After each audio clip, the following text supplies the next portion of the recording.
I wanted to talk a little bit about a concept that I encounter quite often in talking to my clients about certain business decisions that they make. It's very nice that for some of them, I've become sort of a confidant, and so they'll call me and they'll say, hey, I have this business opportunity, what do you think?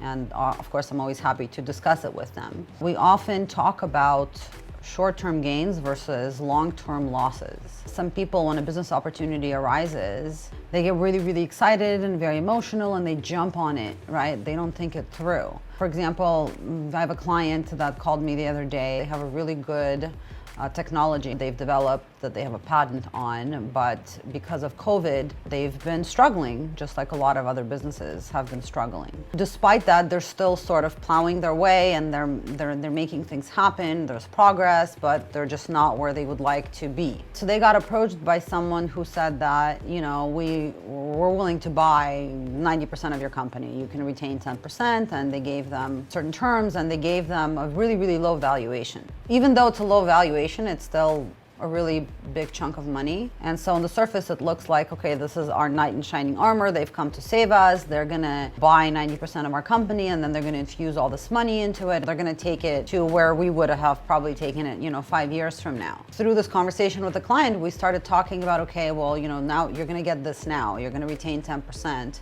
They're potentially going to get the company to be worth a lot more, 3 years from now, and it might take you 10 years to get to that point.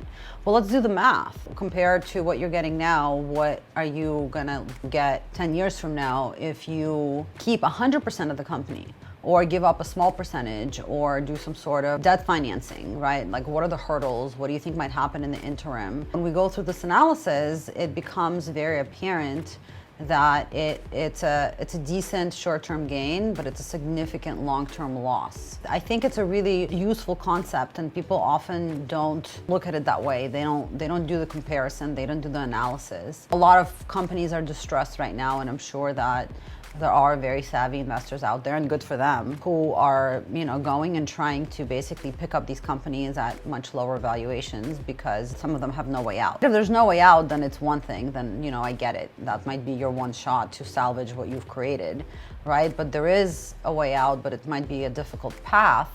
Then I encourage you to really sit down and do the analysis and compare what you would be getting now versus what you would be losing later, and figure out which one's more worthwhile for you. There's also the concept of short-term loss for a long-term gain. So that always also has to be taken into consideration. But I think that concept is probably more organic.